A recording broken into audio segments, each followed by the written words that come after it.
तिरंगा यात्राની તૈયારીઓ થઈ રહી છે, કયા પ્રકારનો કાર્યક્રમ હશે, શું કહેશો સર?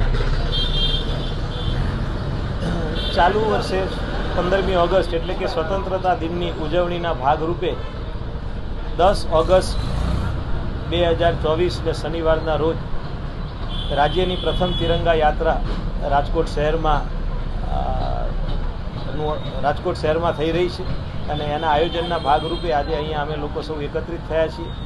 આપ જાણો છો એ રીતે આપણે આ બહુમાળી ભવનનો જે ચોક વિસ્તાર છે ત્યાં આગળથી તિરંગા યાત્રાનું આપણે પ્રસ્થાન કરાવીશું અને તિરંગા યાત્રામાં ગઈકાલે બધા જ પદાધિકારીઓ માનનીય મંત્રીશ્રીની ઉપસ્થિતિમાં રાજકોટ શહેરના સૌ સન્માનનીય નાગરિકો, બધી જ સંસ્થાઓ, તમામ NGO, શાળા સંકુલો, કોલેજ સંકુલો, તમામ યુનિવર્સિટી બધાની જ સાથે એક બેઠક કરેલી છે અને તિરંગા યાત્રાનો ઉત્સાહ ગઈકાલની બેઠક પરથી અમારો પણ બેવડાઈ ગયેલો છે.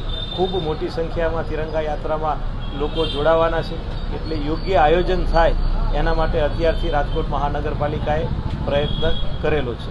જે રીતે અમને માહિતી મળી છે તે મુજબ તિરંગા યાત્રાની અંદર ગુજરાત રાજ્યના માનનીય મુખ્યમંત્રીશ્રી ઉપરાંત કેન્દ્રીય મંત્રીશ્રીઓ, રાજ્ય સરકારના સન્માનનીય મંત્રીશ્રીઓ અને સૌ પદાધિકારીઓ પણ આ તિરંગા યાત્રામાં જોડાશે.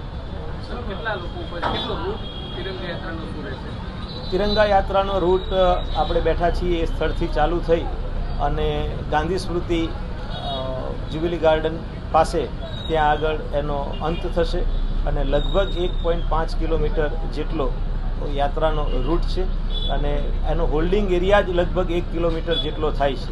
એટલે એ હોલ્ડિંગ એરિયાને ધ્યાને લઈએ તો લગભગ 2-2.5 કિલોમીટર જેટલો આપણો યાત્રાનો રૂટ થઈ જશે. યાત્રામાં વચ્ચે વચ્ચે વિવિધ સ્થળે આપણે એક ચેર સ્ટેશન દર 100-150 મીટરે આયોજન કરેલું છે.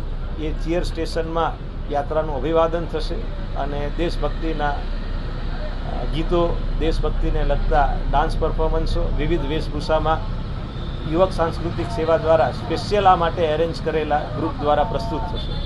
આ ઉપરાંત રાજ્ય સરકાર દ્વારા અને રાજ્ય સરકારના બીજા વિવિધ વિભાગો દ્વારા સ્વતંત્રતા પર્વની ઝાંખી કરાવવા માટે, દેશની આઝાદીના આટલા વર્ષો પછી દેશે કરેલા વિકાસની ઝાંખી કરાવવા માટેના ટેબ્લો પણ રાજ્ય સરકાર તરફથી આ યાત્રામાં ભાગ લેવા માટે મોકલવામાં આવનાર છે.